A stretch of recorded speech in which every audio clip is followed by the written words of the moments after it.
Hello, Cinema Makeup School students, friends, and family. Mary Lou here with another industry interview for you. Now, we've been talking to a lot of the TV and film industry professionals, but I also want to make sure we always fold in our cosplayers because that is a profession that is continuing to grow. I'm super excited to have with you today someone who is a special effects artist and cosplayer. His name is Tris Rex. Thank you for joining me on the show today. Thank you. I appreciate it. I'm glad to be here with you. Good. I'm so glad that you're here. I saw you on Instagram doing an IG Live with Rashad, who is amazing as well. So you caught my eye, and I want to talk first a little bit about these pieces that you have in your scene. What do you have behind you? So behind me, I have my current project, which is the Trench Monster I'm working on, which is pretty much a redesign and re-envisioned version of the Trench Monster from the Aquaman movie. To my left, your right, is Swamp Thing, the big guy that you guys been seeing on Instagram and all over the web, one of my proudest ones. And behind me, I got the Protector, that is the Dark Knight himself. That's my DC Prime Batman. Oh, they're so impressive, and I just love like how strong they are. Oh yeah, lots of foam. I play a part in that too. Yeah. But lots of layering and elastic strapping together just to get the right fit and right silhouette. So a little bit of ingenuity in there too, as well as art. Awesome. Good. Well, we'll definitely talk about your process, but let's start the way that I start with all my other guests is how did you even get into this? So I got into cosplay in 2018. At the time, I just got promoted, new job, new stress, new world, right? So at the time, I just wanted to do something to kind of be therapeutic and, kind of calm down the anxiety and things that was going on with the world. So I always been creative, and that was the perfect outlet for me. So the first cosplay I did ever was the Killmonger from 2018's Black Panther, his battle vest and all that. And I thought it was really cool to something to try because I could mix a little bit of regular clothing with it, but also do a little foam work and really just kind of dive into it. And ever since then, I've just been project after project, character after character. I just can't stop. It was the bug that bit me, and it was the gift that kept on giving because I'm just a happier person now that I have started cosplaying. Yeah, isn't that like the amazing when the art is healing, right? You find that thing that it helps you just a little bit and then you just dive in, you're like, this is great. Oh my gosh, there's so much that you can do here. How did you learn how to do any of this stuff with like working with the foam and whatnot? So I studied a lot of YouTube videos, a lot like Kamui Cosplay. They had a lot of stuff on their channel. Shout outs to them, Evil Ted, and pretty much just like trial and error, just trying to see what I could do with specific tools. I burned a lot of foam with a heat gun, wood burning pins, hot glue, barge. So I've had some misses too. So it's a lot of trial and error. And I do have a little bit of experience as far as like working with sculpting from being a theater minor back in college. So it's just kind of like combining all these different realms and trial and error with more trial and error to really get things to really to work for these characters. Yeah, do you have any products that you found with your trial and error that you really like to work with? Yeah, I'm a big fan of floor mats. The same EVA floor mats that a lot of the other cosplayers do work with. You can find them at Home Depot, Lowe's. They're very good, very strong. They take a little bit to get used to as far as making them a little bit more dense now that we do have like high density foam that are being sold. But learning to work with that was a real challenge. And I come to find out that a lot of my cosplayer friends actually started armor last, where I started armor first. So it's like I just dived into the deep end with some of the characters that I did choose. Yeah, you really did because they're so intricate and involved. What was one of the first ones where you really dug your teeth into it? I would say the first one that I really dug my teeth into, like Killmonger was great, but he was still a test just to see if I could do it. But the real one that I really just went all out one was for Deathstroke. And that was the summer of 2018 for Wizard World Chicago. And it was really cool because he's always been a favorite character of mine. As you can see, I do have a affection for the DC Comics characters. But it was a really cool design that they used from Arkham Origins, and I was always a fan of it because they had you could tell that they had a huge affection for action figures and things of that nature, just with the way that they were built and the way that the characters moved in the video game. And I always thought that design was really cool, and I wanted to pull it off.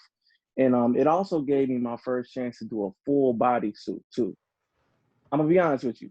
Legs didn't work out so hot first couple times, but now that just with experience, being able to really weigh things out, know when to use different foam thicknesses, elastic straps, things of that nature.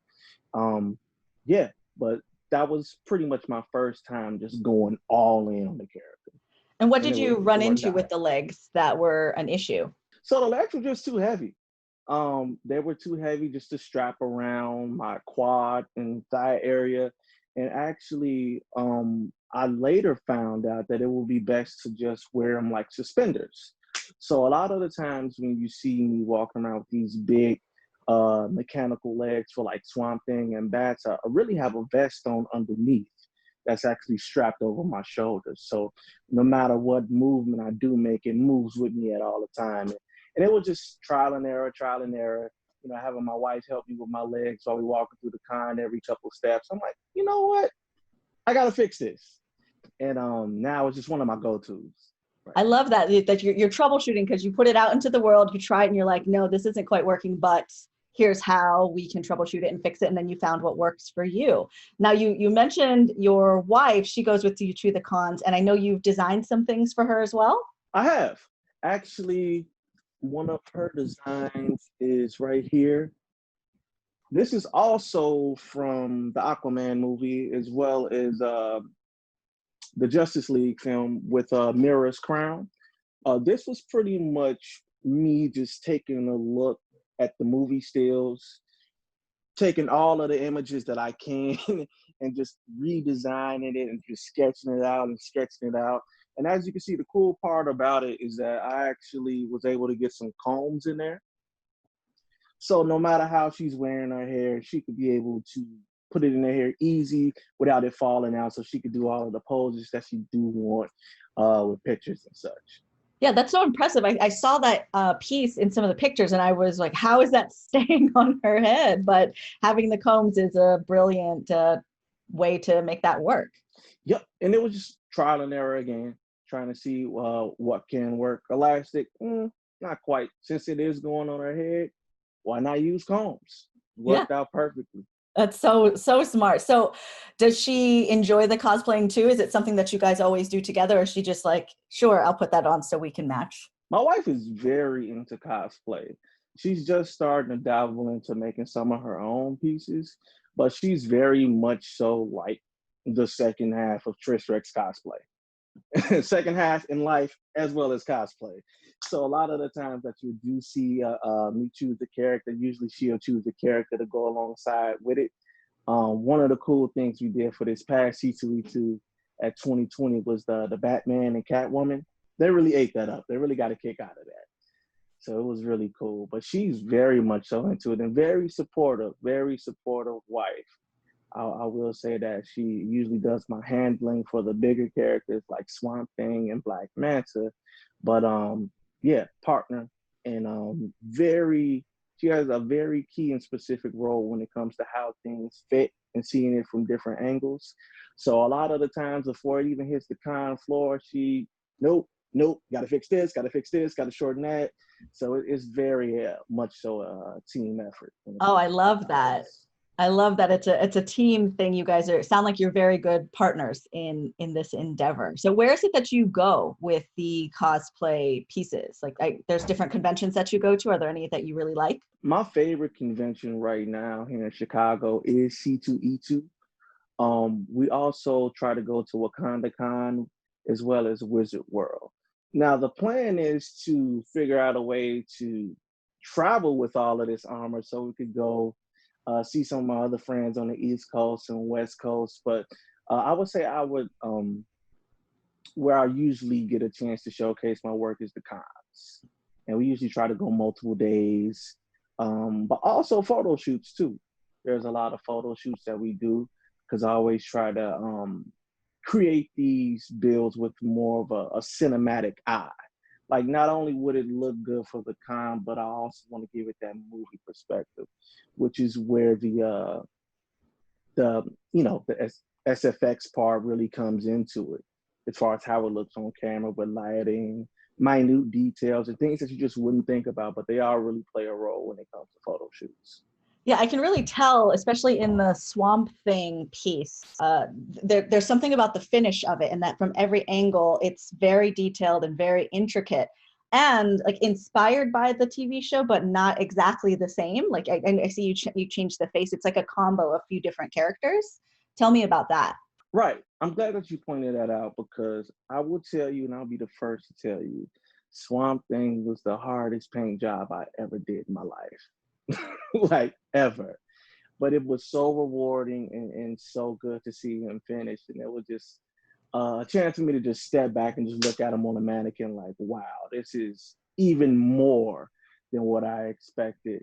And the whole concept of Swamp Thing is pretty much identity, like who we are. Um, I feel that we go through life wearing so many hats, from me going to the gym, going to work, being the husband, being the cosplayer, the project manager. We wear so many hats, and sometimes we kind of get lost in who society wants us to be and who we are deep down in our hearts. And that's one of the things that I really want to show with Swamp Thing, because not only is he a man, he is a plant. And where there were some muscles, you do see where there is bark. And where there's some veins, you see that there's vines. And where there would be hair, it might be moss. And it was pretty much a mashup of Derek Mears' Swamp Thing, which I loved, loved what he did with Swamp Thing. The Injustice 2 concept with the horns and such, and they do it in a lot of comic books too, but I never really seen it play out in real life. And there was a Studio One statue of Swamp Thing that I was really inspired by too.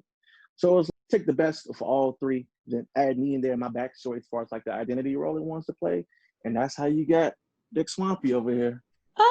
It's so good. Like that one is so impressive, and it photographs so well. There's like a picture you've got on your Instagram where it looks like it's from the TV show, or it could be on a TV show or movie. Like I'm just so impressed. And this is what you're teaching yourself through the internet. Yeah, this is me staring at pictures, bark.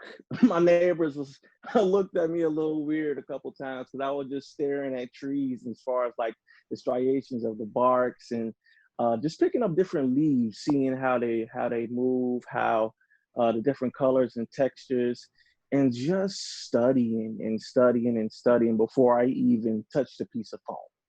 So I do as much research and development as well as the creation part too. Yeah, So that like you can equal. tell that because there's so much detail in your pieces that you definitely put a lot of thought and care into it, probably before you even start. So talk to me a little bit more about other like inspirations. Like you're talking about looking at textures on trees and plants. Are there any other things you pull inspo from? I usually pull a lot of my inspiration from the stories. Swamp Thing has always been one of my favorite characters, especially as a child. Growing up in the 90s, I was born in the late 80s. Swamp Thing was big. Special effects was big, movie monsters was big. And I felt that we kind of like strayed away from that ever since the whole CGI boom. And it was one of my chances not only to show my love and admiration for one of my favorite characters growing up, but also kind of give a little bit of a nod to like Stan Winston Studios and Fractured Effects and all of the other studios that's still really putting a lot of work into practical effects, which I really feel is something that's missing. And I think it's starting to come back with the help of cosplayers and, um, programs and YouTube channels like yourself, you know, we're able to see that come back. So I really took a role and responsibility with showing that, because I knew that not first, Swamp Thing isn't a widely known character like you would think. And two, if you're gonna do them, it got to be something done a little bit differently, because when you do see him, he usually has a lot of the same traits or trademarks, and I wanted to pay homage to that, but also give viewers something new, something new. So it's always about the actual story behind the character and just like what else can be done or explored. Kind of like one of my trademarks is I take a lot of inspiration from not only comic books but action figures and statues. So when you do see the specific silhouettes for each character and the way the actual arms move and articulate, I try to create them as big wearable action figures. A lot of the stuff that's been done from NECA, Prime One Studios, as well as DC Collectibles slash DC Direct, play a huge part in the way I do create my cosplays. So you'll see that there's a real love and affection for action figures and collectibles too. Yeah, you're like a full all-around creative. It's not even just recreation of things that have already existed. Like you're taking the story plus textures plus like redesigning things and making it right for your body type. Like it's really amazing and intricate what you're doing. What is your process? Like, so it starts typically like you're like, I like this character, and then where does it go? Right. Usually with my process, if I really see a design or think of a character that I like to sit with it for a second. I don't just hop on it. I always try to think of the why. Like, why are you making another Batman suit? Or why are you making a Black Manta? You know, and I usually try to tie it back to me and what I'm going through at that time. For example, when I was thinking about doing Black Manta, he was another character that I felt that people just didn't know too much about. You know, they saw him in the Aquaman trailer and were like, "Oh, who is he?" And I'm like, "Wait, you don't know who Black Manta is? Where are you from? Like, have you ever read a comic book?" But yeah, it always starts with the character, what I could bring to the table, and what I could add to him. The biggest thing that I was able to add to with Black Manta is just the concept of heritage, because a lot of the earlier Aquaman runs touch on the experiments that they were doing to Black soldiers, and it was kind of reminiscent of the Tuskegee Airmen when you really dig into it as far as what's happened in America. And I felt like his suit was a symbol of who he was and all that he's gone through, but also it could be used as a weapon as well, which is something that I feel that I embody. Like, yes, I am Tristan, but I'm also a weapon at the same time, you know, physically with the way I think and things of that nature. Not to say it in a divisive manner, but it's something that I want to really show with that character. So as I started to design them, I started to think about areas of the movie that I want to play up a little bit, which is why if you see the helmet for my Black Manta, it's a little bit more big and the eyes are a little bit more even insect-like, because I want to play up some of the older comic books and such. But keep that new aerodynamic James Wan Aquaman feel to him as well, as far as the paint job and such. Yeah, that's great. Like you're taking the historical sense of these characters, right? Not just what's the newest one and how can you recreate that. You're looking back to origins, you're looking back to why, which is something that I always love with all artists is like, why? Why are you doing this piece? Why did you choose this character to do? So you do a sketching. I saw some sketches on your Instagram. Is that something that you've always been able to do? I've always been a sketcher. Before I did anything creative with clay or even put a towel around my neck as a kid, acting like I was Batman, I was always a sketcher. So that was something that came natural. And one of the biggest things, and one of my fondest memories of sketching was seeing some of the Jim Lee runs of X-Men and Batman in the 90s, and just like the way it was just, you just knew it was Jim Lee. Like no matter what book he was working on, he always had like the trademark eyes and muscle definitions, and everything was like really defined. And that's something that I really want to pick up for myself. So now when I am sketching these characters, one of the things I always think of is my trademark, and one of those being like silhouette. Like I always want to make sure I really play up the silhouettes for each character to make sure I get that right, and then add all of the intricacies and deep detailing and things of that nature. So sketching is something that will always be near and dear. And to be honest with you, I sketched Swamp Thing at least 2 or 3 times before even touching the phone.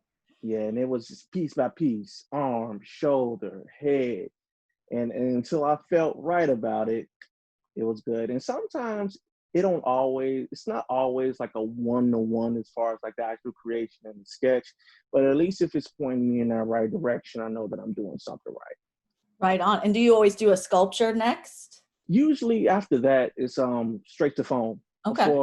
For this one specifically with the trench monster, I had to get to sculpting because one of the biggest things that I had to get right was the eyes and the facial structure, and pretty much like building that base underneath so I could get the crest of the fin right. Because what you'll see with that one, and he's not finished just yet, but you'll be able to see the actual mashup between the Aquaman film, what Jeff Johns did for the new 52 Aquaman, but also real life being like deep sea aquatics. Like the fish that really inspired me for this one, which you could probably see from the mouth, is an anglerfish, Yeah. or fang tooth fish. And usually,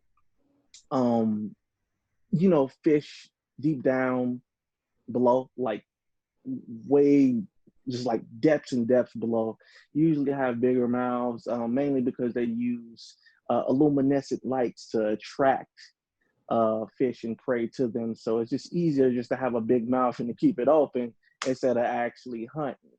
So I really want to bring that to light, as well as the human-like features too, being the actual expressions in the brow ridge. And you had mentioned in your Instagram live was that this one is specifically a male, and you were considering like what would change if this were a female version of this same creature. That's one of the things I really want to play with too, is a sexual dimorphism. Like what makes this a male by sight, and what makes this a female by sight. So when you do see my trench creature, there's a lot that I took from lizards, iguanas, fish, to show and to signify the difference between the sexes. And one of the things that I did with the trench monster is I added these spores on the side. And pretty much what I was trying to mirror is the jowls that you see on iguanas, how they have these big jowls, or the head might have a little bit of a hump in it, or the spikes might be a little bit bigger. And that's the same thing that I want to bring to the trench. So when you do see a female trench monster of this design, the face might be a little sleeker, the spikes might be a little bit shorter, as well as the color too. The color scheme is still something that I'm perfecting, but I just wanted to make it as real as possible. And the fact that I have nature, I got pet iguanas, pet lizards, Googling as many fish as possible. I really want to bring that nature into it. So everything has a reason, and everything has life breathed into it, specific purpose. Good. I love all of that. And are you at all on your books right now working on an original character? I do have a couple original designs that I do have in mind for 2021. I can't really say too much right now, but I do have a couple things that I'm really thinking about, and some stuff. It'll be a creature, but I do have a original design that I am thinking of I as far as the absolutely character adore goes. that. That's so great. And then I saw that do you work on one quarterly? Is that what your goal is, to do like a creature quarterly? Yep. So I try to do a design quarterly just to give myself time to really flesh it out. One of the things that I noticed in my first couple builds, being like Killmonger and Deathstroke, like back in 2018 was that whole con crunch mentality where you're staying up late, skipping out on meals, going straight home from work, just working, trying to meet a deadline. But I noticed I always did my best work and always been able to flesh it out even more when I just did them with my own deadline. Like not necessarily for con, but hey, I just want to be done by July because I want to ride my bike and be a normal human being for a couple of weeks or things of that nature. And I think that's one of the reasons why Swampy really came to life, because I just gave myself my own deadlines. I knew I wanted to debut him at C2E2, but creation wise, I just had to let it flow. And that's pretty much the way I approach things now. I think that's really great approach for all creatives, is to give yourself a self-imposed deadline, right? Because like as creatives, we're like, well, I'll do it. Like there's no real reason I have to finish it anytime. So let me do it when it feels right. But you have to like sit down and put in the time to actually make it happen. So I think that's wonderful that you do that. Exactly. Is there anything that you would like to say to aspiring or beginner creatives? What I would say is just hop in. Just go in full throttle. If you don't know something, there's always people like myself. If you ever want to know something about foam or how to create something, shoot me a DM or a message on Facebook. I will definitely point you in the right direction, because that was one of the things that I had the advantage of, is just knowing people. And also, don't be afraid to study. Taking it back to that student aspect. I think that's one of the coolest things about cosplay and effects that I'll never be able to truly master, because there'll always be something. And just put in the work. Do it without fear. Do it because you love it, and don't be afraid to fail. My whole thing is fail fast. Learn what doesn't work so you can find out what does. Fail fast. Absolutely. That's something that I just love to tell people to do. That is like, just get in it and start making mistakes, because then you'll get better. Yep. Good. Just face plant right in the foam or the paint. Right into it. Is there anything else that you would like to say to our audience? Yes, if you do have the time or want to know more, reach out to me on Instagram at TrisRex. On Facebook, you can reach out to me at TrisRex Cosplay. And keep in tune. I got some treats coming up for you in July. We'll have the trench done pretty soon, but as well as just showing some behind the scenes and some throwbacks to some of the things that worked for me, and just digging a little bit deep into the character studies that I'm doing as well. Absolutely. Yes, definitely. Everyone follow him on Instagram at TrisRex, Facebook at TrisRex Cosplay. I'll make sure all the links for his accounts are listed below the video, so you can make sure you give him a follow, shoot him a message, say hello, tell him you saw him here on this interview. So again, as always, if you guys are enjoying these videos, please let me know, and hopefully we can see you guys back in class very soon. Catch you guys next time. Peace.